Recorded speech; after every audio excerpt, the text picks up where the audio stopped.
Really? Bitch.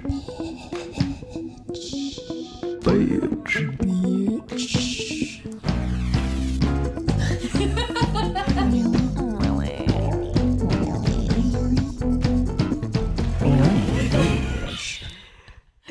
Hey fellow disasters, and welcome to the first episode of Really Bitch. I'm Gnomi. And I'm Wombat, and we're just gonna talk some shit. Yeah, just shoot shit. That's what we do best. Shoot shit. Yeah, shoot the shit. You never heard of that? No. Oh, okay.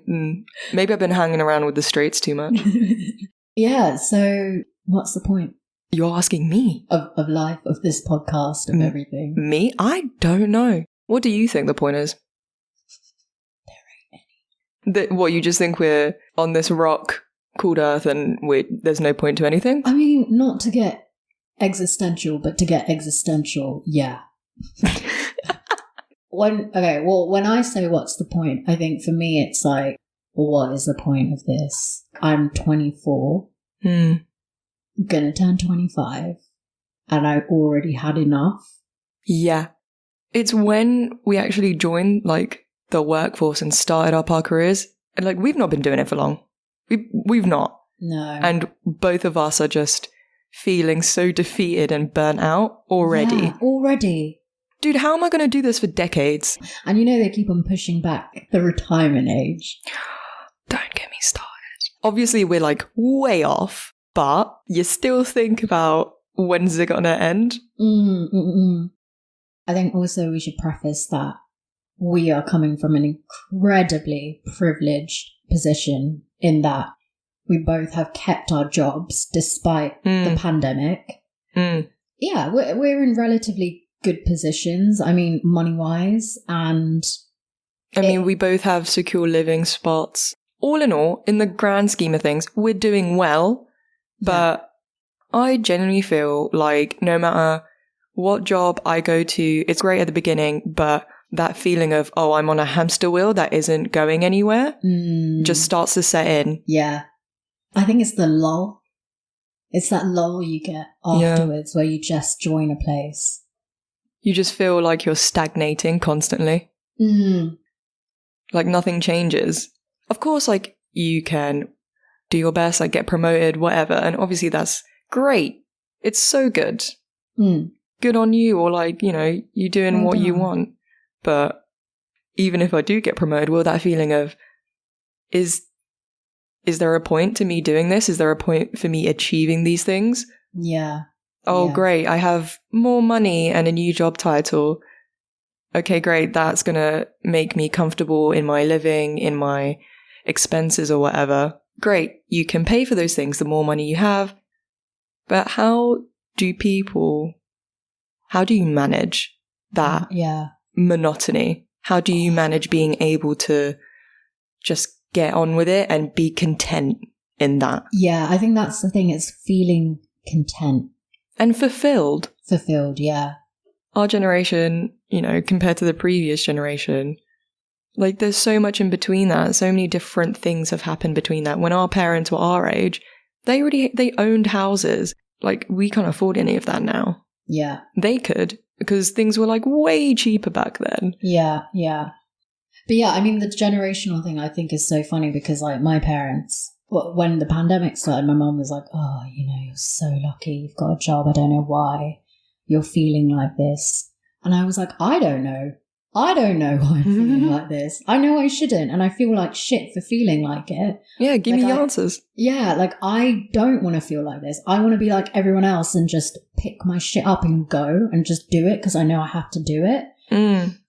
But sometimes it's just debilitating. Yeah. I think that's why we obviously, I mean, it's not fucking original. We started a podcast, but it got us to do things that we've been meaning to do for ages. Like for you, it was drawing. Oh, God, I haven't getting back into it. Years.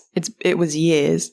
I always told myself, like, this will be the year or this will be the month that I like get back into it. I like really, really try, and then I would do one drawing and go, I hate it, and then not do it for like 6+ months.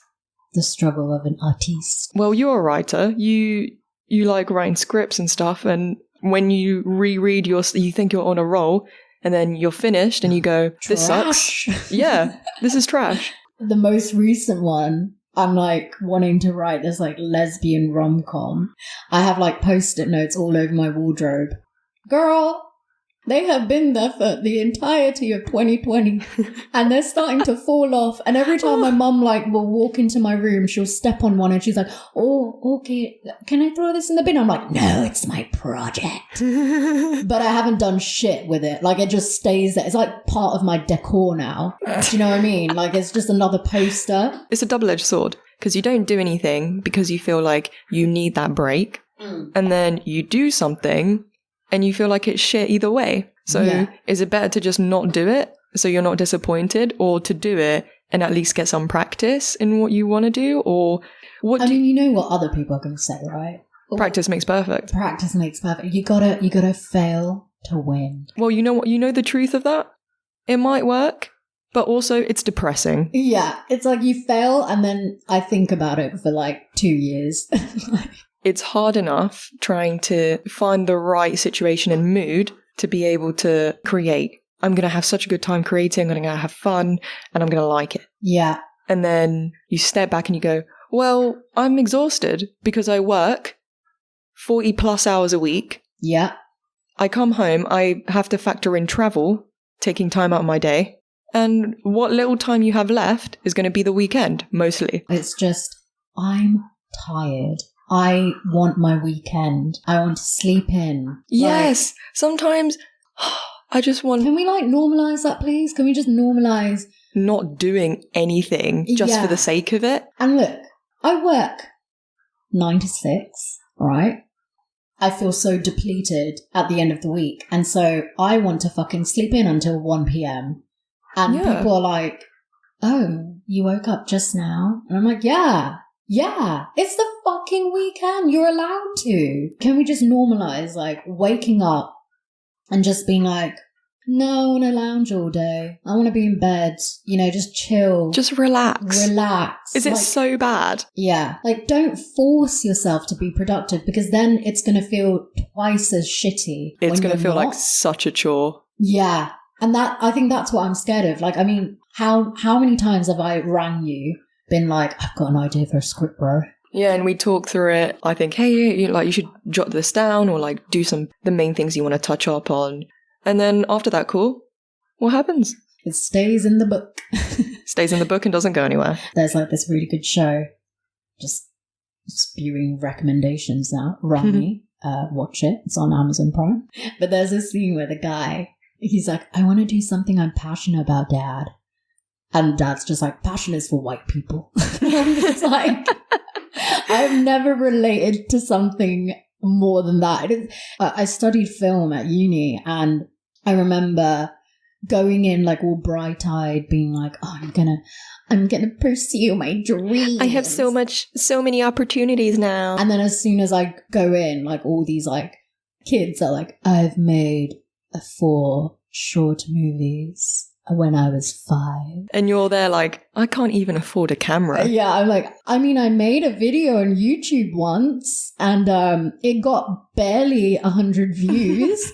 And I think all that like imposter syndrome started from uni because I was surrounded by people who really knew their shit. My guy, everyone's journey's different. Everyone's journey's different. Everyone's timelines are different, right? But I couldn't help but compare myself to these kids and just being like, oh, fuck, I'm so behind. Do you know what I mean? And can you imagine that was like you at the beginning of your 20s? Yeah, not even. I was like 18, bro.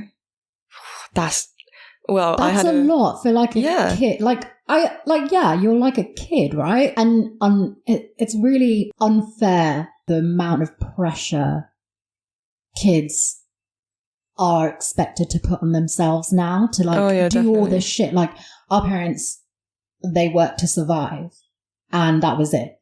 But for our generation, it's you work to survive, but also throw in a side hustle. You know? Yeah, you always need to be grinding. Spare time? That fucking interview question, I hate. I hate when they're like, what do you like to do in your spare time?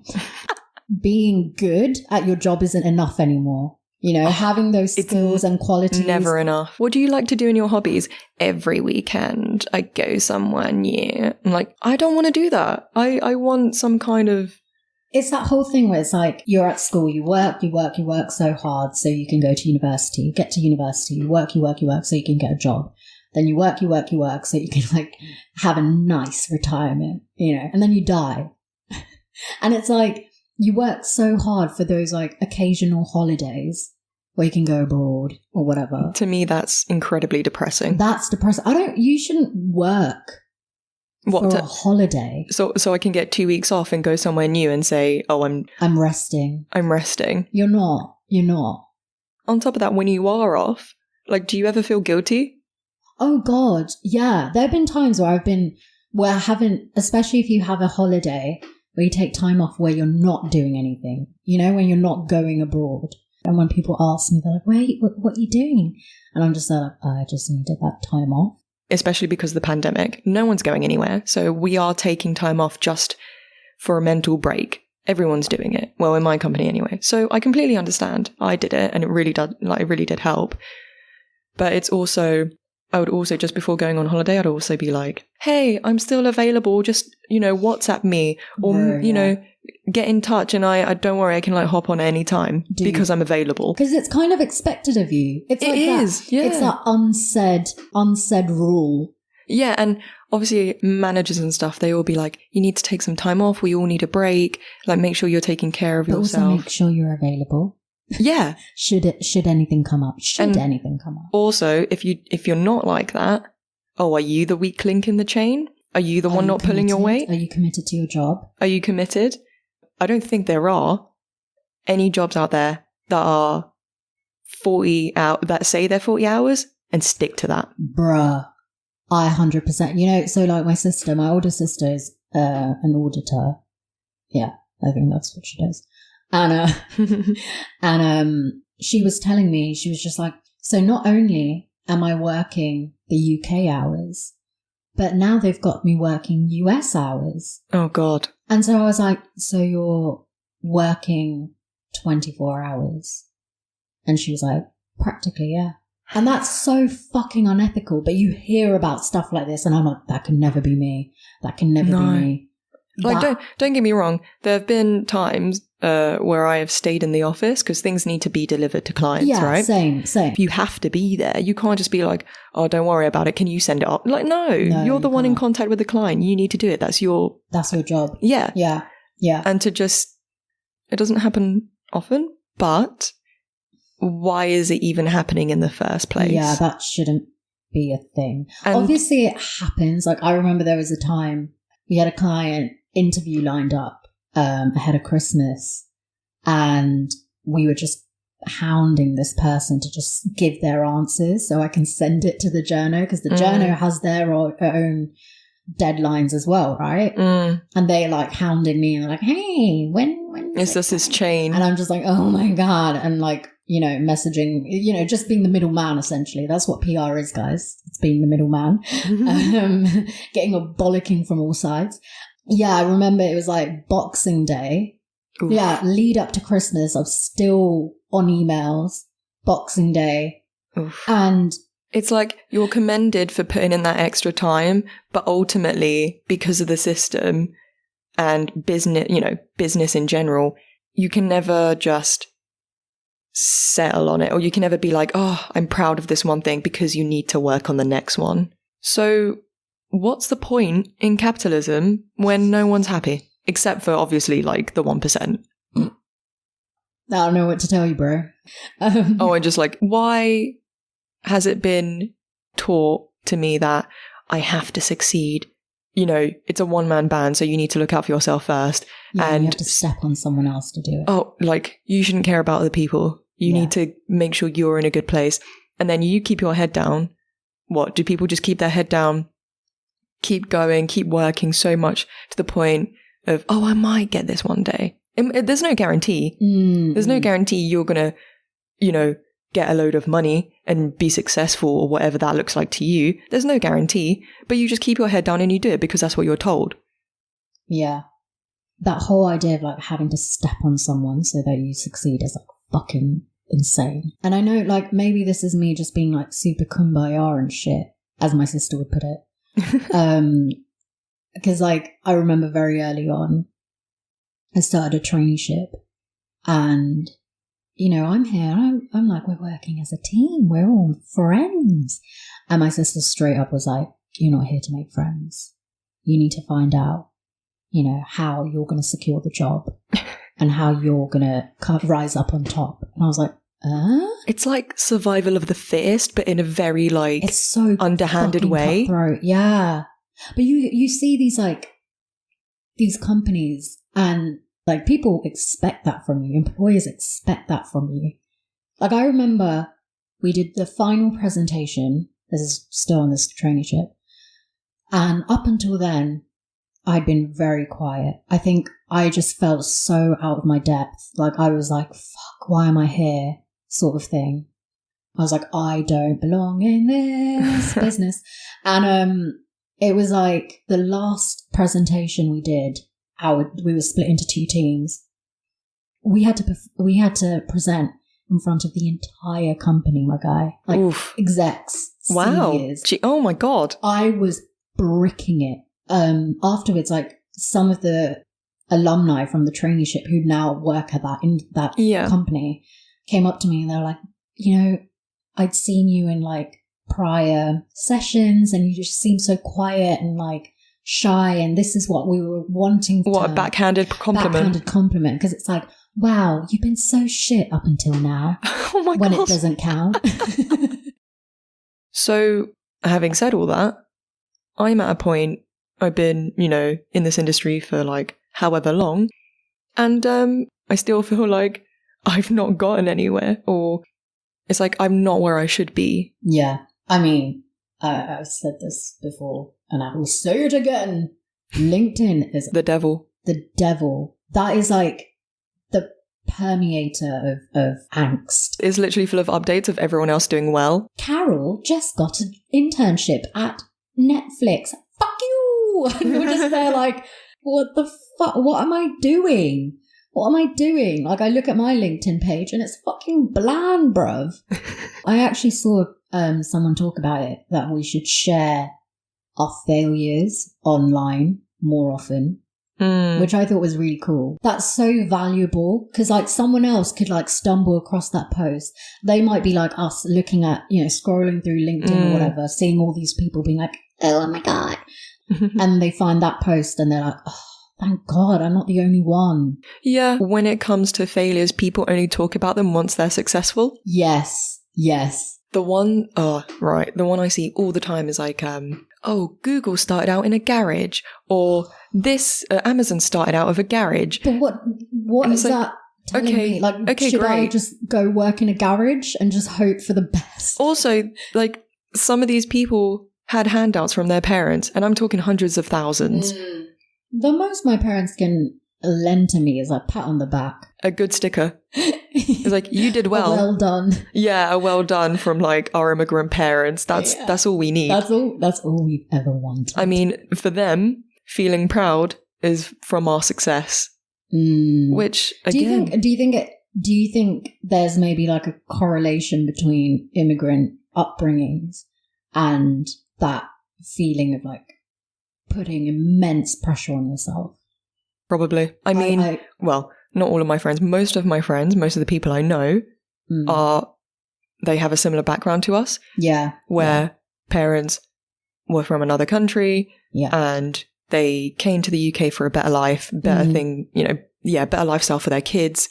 And because of that, all the people I know with those kind of parents, I would say they're all successful. Maybe they don't feel like that. Like even you, I look at you and I go, wow, you're successful. Yeah. You're doing really well for yourself. Yeah. Obviously you don't feel like that though. Yeah, because it's never enough, because you're constantly pushing. Yeah, it's never enough. And I speak to my other friends and they're going through the same motions we are. They feel like they can't keep doing what they're doing for however long, or they can't, they're going to get that degree, they're going to get the certificate they need just to prove that they can do it, and then they need to change, they need something else. I'm going to make garage music because I can't deal anymore. I'm going to be a SoundCloud rapper. Skirt! But yeah, yes, obviously we really want to succeed, and our look at us. We're in a privileged place now because of their sacrifices. Yeah. They did the most, so we could do the least with what we have. Legit. That's the best way to put it. Yeah. But also I feel like because of that, we now have this immense amount of expectations of ourselves. And this is the thing. I would never say it came from my parents. My parents are proud of me regardless. But in my own head, I'm like, I have to do more. I agree. I don't think it directly comes from my parents. I think it is this like expectation I put on myself that I need to do more, and I can't. I need to do better. I need to do better. I'm not doing what I should, or I look at other people and I'm just like, fuck, why am I not that right now? Like I should be there and I'm not.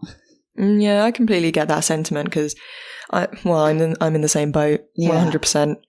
And I don't know what the solution is. I don't know what the answer is. I know it. This ain't it. Same. This ain't it, chief. This ain't it, chief. Like, I'm just done. But then you can't really stop. You can't stop because you're part of the system now. Like, you need to continue, this certain lifestyle you have. Like, what keeps you going? What's the incentive? Yeah, what is your goal? Like, yeah. Because, there are some people who would say money. But for me, nah. That's not it. That's not it. Because I would say right now, I'm about to move into a new job that pays, that's a higher salary. But I'm not looking at it as like more money. Oh, this is what I need to keep. Like, this is my goal. I need the next promotion, more money. The next thing, more money. Yeah, that's not it. For me, it's just like, I just got to keep going. It's just what's expected of you. Yeah, it's like, I just need to do.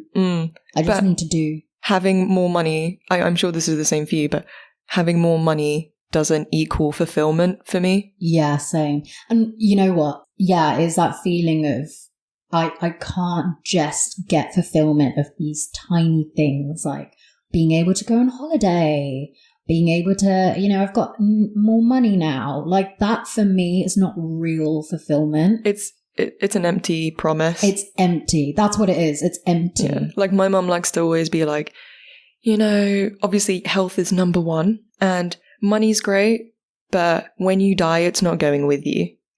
And I think that's part of the reason why it doesn't bring me joy. Like, oh, yes, it would be great if I could have so much money that I wouldn't have to work and just fulfill my passions in life. Yeah. But that's not realistic. No.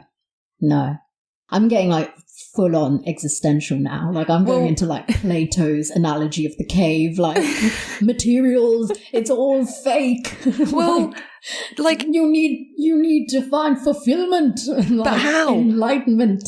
But how? How do you find fulfillment? How does anyone know what is our definition of success? Is it more money? Well, we've covered that. It's not. It's not for me. So what is success? What does it look? What do we want it to look like? How do we even answer that question? We don't even know. Yeah, I don't know. I have no idea. I don't know what success looks like for me. And like, that is a question I fucking hate getting asked again. The two main questions I hate, like, what in an interview? Yeah, is what do you like to do in your spare time? What's your 5-year plan? What's your 5-year plan? And I'm just there like, dude, I don't know what I'm having for dinner tomorrow night. Yeah, like, I don't even know where I'm going half the time, let alone what my fucking 5-year plan is. Like, geez, way to load it on me, my dude. I know. Yeah, so after this amazingly positive, so positive, debate or just chat. Yeah. Surely we are one step closer to finding the point.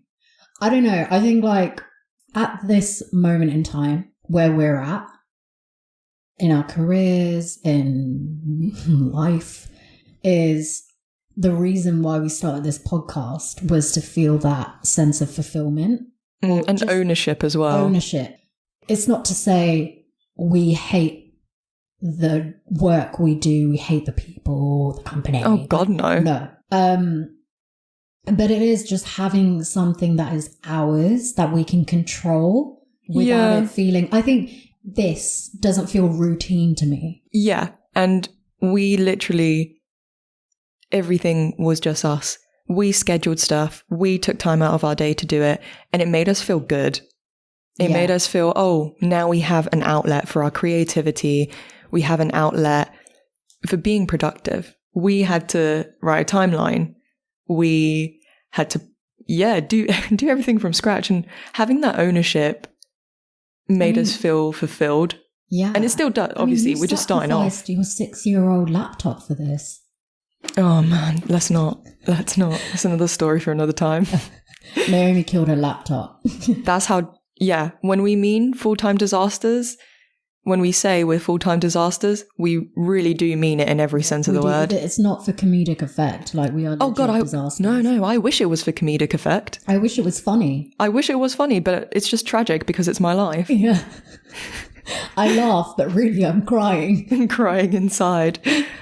But we needed a creative outlet and we found it.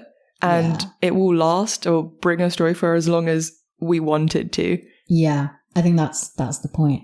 I mean, not that we're going to be giving anyone advice, because I don't think we're in a position to give people advice. But if anyone's going to take anything from this, number one, find something that you can own and is yours. If you're feeling this like slog is what I mean, if you're really feeling it. And also, if you're not, chances are someone very close to you is. So check in on your mates. Oh, definitely. When I was going through whatever it was and I was just feeling low and I felt... Feeling it. Yeah, completely like existential. What's the point? I'm not getting anywhere in my life. The amount of times I would speak and catch up with my friends, and it was so surprising that nearly all of them were going through the same thing. All at the same time. Yeah. That was wild to me. But you know what? It's nice to hear that other people are also feeling this. You're not the only one. It's quite common. Yeah.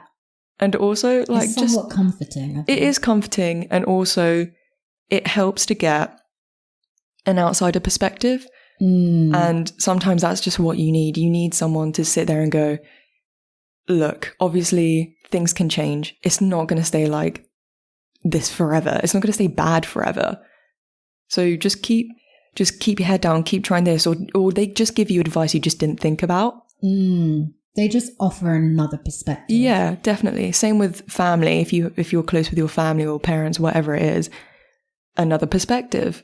Like, you know. Sometimes it's not always helpful. Sometimes it's not, but you need, get it off your chest. Yeah. I would say one of the hardest things for me is realizing that obviously things change, and I know they do. Realistically, I know they do. But when you're in the thick of it, you could be going through a change and you just don't realize it. Yeah. Yeah. Or gearing up for a change. Yeah. Without you realizing it. Like, it's really hard. I know myself, I find it hard to stay positive. So. Yeah. But then obviously when you look at the bigger picture, bro, we're so young. We're so starting off our careers. We are in such a good place right now. Yeah, we're doing all right. Yeah, we're doing all right. Like, we're managing just fine. And you know what? Like, so what if we're hard on ourselves sometimes? Not everything's going to be like flowers and rainbows every single day. We're going to have these lull moments. Yeah. And I think that's completely valid. Yeah. I think, if anything, just it's normal to feel like that. And you're valid in feeling like that. Oh, definitely. And sometimes you just need to fucking rant, bro. You just need to rant to someone. And you know what?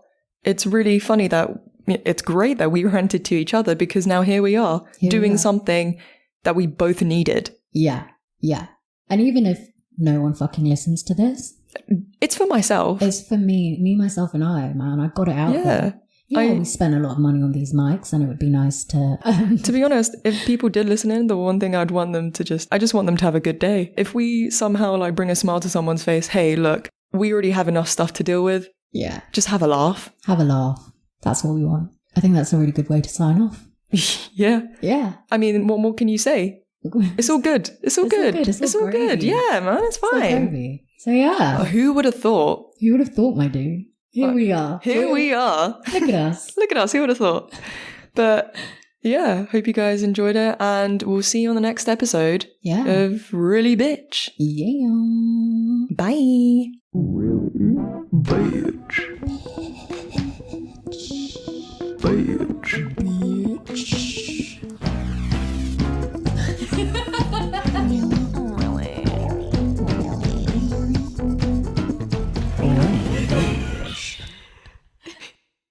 Don't I literally look like I'm ready to like join some emo band?